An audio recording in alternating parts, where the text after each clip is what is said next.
China's top smartphone makers are ready to challenge Apple Inc. on its home turf after trouncing the iPhone maker in their own market. Huawei Technologies Co. and Xiaomi Corp. are in talks with U.S. wireless operators about selling flagship smartphones to American consumers as soon as next year, according to people familiar with the matter. The handset makers negotiating with carriers including AT&T Inc. and Verizon Communications Inc. said the people asking not to be identified because the matter is private. Talks are still fluid and it's possible no agreements will materialize, they said. Apple has a lot at stake in the US where it is the leading smartphone maker. In years past, it's been insulated from competition by strong support from carriers which used to subsidize its expensive iPhones and lowered the upfront price for customers. These subsidies or discounts have gone away, as carriers move to phone financing that spreads costs over 2 years. Huawei has already tried selling its flagship Mate 9 phone in the US via e-commerce websites like Amazon.com, but working directly with wireless partners would give China's #1 phone maker a wider presence across the US through retail stores, carrier websites and TV commercials. Huawei is in talks to sell a flagship line via US carriers, but the Chinese company also plans to sell the Mate 10 device through e-commerce channels, the People said. Read more. Secretive billionaire reveals how he toppled Apple in China. Xiaomi executive Wang Xiang said the firm aims to roll out phones in the US within 2 years, but noted that the process of working through specifications with each carrier is time-consuming.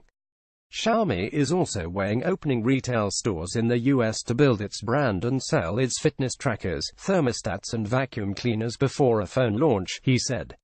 Those products are already sold online in the US. Verizon, AT&T and Huawei declined to comment.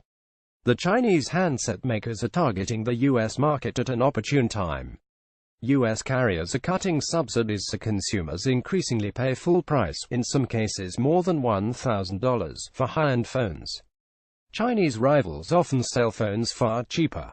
Huawei's Mate 9 was on sale on Amazon.com for $400 on Thursday. The US phone market is dominated by Apple and Samsung Electronics Co.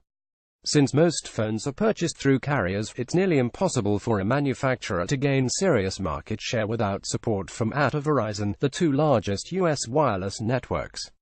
The telecom companies have supported challenges. Verizon sells Google Pixel phones, and Sprint offers Andy Rubin's Essential handset exclusively.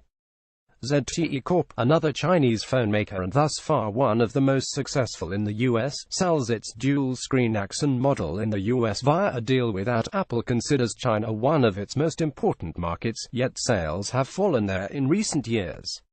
Apple shipped 8.8 million iPhones in the third quarter in China, ranking behind Huawei, Oppo, Vivo, and Xiaomi, IDC estimated last month.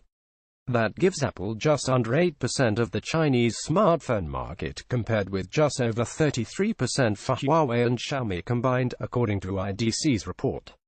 Still, that represents some improvement. Apple saw 6 successive quarters of iPhone sales declines in China before the third quarter, when it had a 40% year-over-year increase, according to research firm Canalys. Tim Cook, Apple's chief executive officer, spoke at China's World Internet Conference in Wuhan this month for the first time, emphasizing the importance of the market. Still, some analysts are skeptical that Apple's rebound can last. Though it introduced its 10th anniversary iPhone X recently, the $1,000 device costs a lot more than most rivals. Apple's growth this quarter is only temporary, said Mojia, an analyst with researcher Canalys, said. The hefty price of iPhone X is going to hurt sales in China.